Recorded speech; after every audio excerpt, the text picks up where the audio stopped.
বন্ধুরা, আশা করি আপনারা সকলে খুব ভালো আছেন। আজকের ভিডিওতে আপনাদের দেখাবো যে গরমকালে আমি রঙিন মাছকে কী খাবার খাওয়াই। তো আগামীকাল সন্ধ্যাবেলা আমি চলে এসেছিলাম আমার মাছের ফার্মে। আপনাদের আগে প্রথমে আমার মাছের ফার্মটা ভালো করে দেখিয়ে দিই। চারদিকে সোলার পেটিতে মাছ আছে মোটামুটি। এদিকে এবার দেখুন মাছের খাবার জন্য কেঁচোতে মোটর চলছে। তো এবারে এদিকে দেখুন আর একটা পেটিতে জল ভর্তি হচ্ছে, পাইপ কলে লাগানো আছে। তারপরে পাশের একটা ফাঁকা পেটি, তাতে পাইপটা দিয়ে দিলাম ভর্তি হওয়ার জন্য। তো এবারে চলে আসি আসল পয়েন্টে। আমি গ্রীষ্মকালে মাছকে কী খাবার খাওয়াই সেটাই দেখাবো আজকের এই ভিডিওর মাধ্যমে। বন্ধুরা, অনেক হয়তো চাষি আছে তারা অন্যরকম খাবার মাছকে খাইয়ে থাকেন, কিন্তু আমি যেটা খাওয়াই সেটাই দেখাবো আজকের ভিডিওর মাধ্যমে। তো আমি এখানে 3টে প্যাকেট নিয়ে নিয়েছি। প্রথমে যে প্যাকেটটা দেখাচ্ছি, এই প্যাকেটে আছে প্রোটিন আটা 4 কিলো। এটা আমাদের এখানে 35 টাকা কিলো পাওয়া যায়। তারপরে যে প্যাকেটের খাবারটা দেখাচ্ছি এর নাম সিপি। এটা 1 নম্বর সিপি 120 টাকা কিলো। তারপরে যে প্যাকেটটা দেখাচ্ছি এইটা হলো সিপির ডাস্ট। এটা 1 নম্বর সিপির ডাস্ট 120 টাকা কিলো। বন্ধুরা, বেশ কিছুদিন আগে আমি একটা রঙিন মাছের খাবারের ভিডিও তৈরি করেছিলাম। সেই খাবারটা একটু আলাদা রকম ছিল, তার কারণ তখন ছিল শীতকাল। তোমরা যদি সেই ভিডিওটা দেখতে চাও তাহলে সেই ভিডিওর লিঙ্ক এই ভিডিও ডেসক্রিপশনে দেওয়া থাকবে। তো আমি যে বস্তাটা পেতেছিলাম সেই বস্তাটার মধ্যে প্রথমে প্রোটিনাটা 4 কিলো পুরোটাই ঢেলে নিলাম। এবার এই প্রোটিনাটা ঢেলে নেওয়ার পরে এর ওপরে আমি দিয়ে দেবো সিপির ডাস্ট আর সিপিটা।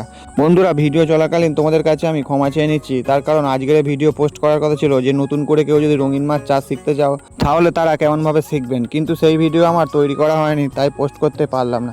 তো যাই হোক, প্রোটিনাটা ঢেলে নেওয়ার পরে সিপির ডাস্ট আমি আস্তে আস্তে ঢেলে দিচ্ছি। এখানে অল্প কিছু সিপির ডাস্ট আমি রেখে দেবো বন্ধুরা, তার কারণ যে গোলপিস আর সুবাঙ্কি মাছের বাচ্চা আমার কাছে বড় হয়ে গেছে, সেই মাছগুলোকে আমি এখন সিপির ডাস্ট খাওয়াচ্ছি। তারপরে এবার ঢেলে দেবো আমি সিপির দানাটা। বন্ধুরা, বর্তমান সময়ে গরমকাল বলে আমি আজকের একরকম খাবারটা বানাচ্ছি, কিন্তু এর কিছুদিন পরে যখন বর্ষাকাল চলে আসবে তখন কিন্তু আমি রঙিন মাছের জন্য আবার খাবারের প্রসেসিং আলাদা করে দেবো। তোমরা যদি সেই ভিডিও দেখতে চাও তাহলে তোমরা কমেন্ট করতে পারো, তাহলে সেই ভিডিও আমি বর্ষাকালের আগে তৈরি করে আপনাদের দেখিয়ে দেবো। তো সব খাবারগুলো এক জায়গায় ঢালা হয়ে যাওয়ার পর এবার আমি এই খাবারগুলো আস্তে আস্তে পাইল করে নিচ্ছি। এরপরে এই খাবারগুলো পাইল করা হয়ে গেলে একটা প্যাকেটে ভালো করে তুলে রাখবো। যেসব নতুন ব্যক্তিরা আজকের আমার এই ভিডিওটি দেখছো তারা কিন্তু আমার চ্যানেলে এক্ষুনি সাবস্ক্রাইব করে নাও, তাহলে তোমরা কিন্তু রঙিন মাছ সম্বন্ধে নতুন কিছু শিখতে পারবেন আর প্রত্যেকদিন নতুন নতুন রঙিন মাছের ভিডিও দেখতে পারবেন। আর যেসব পুরাতন বন্ধুরা আমার আজকের এই ভিডিওটি দেখছেন তারা ভিডিওটি লাইক করতে একদমই ভুলবেন না, আর ভিডিওটি অবশ্যই বন্ধুদের মধ্যে শেয়ার করে দেবেন, তাহলে তোমার বন্ধুরাও জানতে পারবে রঙিন মাছ সম্বন্ধে নতুন কোনো কিছু। তো আস্তে আস্তে পুরো খাবারগুলো আমি সব পাইল করে নিচ্ছি। যে সমস্ত ব্যক্তিরা আমার ভিডিও দেখে আমায় কমেন্ট করে জিজ্ঞেস করছো যে তোমার বাড়ি কোথায়, আমার বাড়ি হলো ইন্ডিয়াতে এবং পশ্চিমবঙ্গ রাজ্যে দক্ষিণ 24 পরগনা জেলার আমতলার অন্তর্গত বাসিন্দা আমি। তো বন্ধুরা, সব খাবারগুলো একসঙ্গে মেশানো হয়ে গেছে। এবার এই খাবারগুলো আমি নিয়ে একটা বড় প্যাকেটের মধ্যে তুলে নেবো।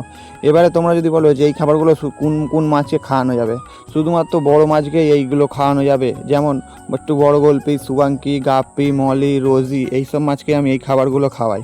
আর ছোট মাছের জন্য যেমন একদম ছোট মাছকে ডিম সেদ্ধ, আর একটু বড় মাছকে আমি খাওয়াই সিপির ডাস্ট। তো বন্ধুরা, আশা করছি ভিডিও দেখে তোমরা বুঝতে পেরে গেছো গরমকালে রঙিন মাছে আমি কী খাবার খাওয়াই। তো আজকের ভিডিও এই পর্যন্তই, আবার দেখা হবে আগামীকাল অন্য কোনো মাছের ভিডিও নিয়ে। আর ভিডিওটি ভালো লাগে থাকলে একটি লাইক করবেন আর সাবস্ক্রাইব করতে একদমই ভুলবেন না বন্ধুরা।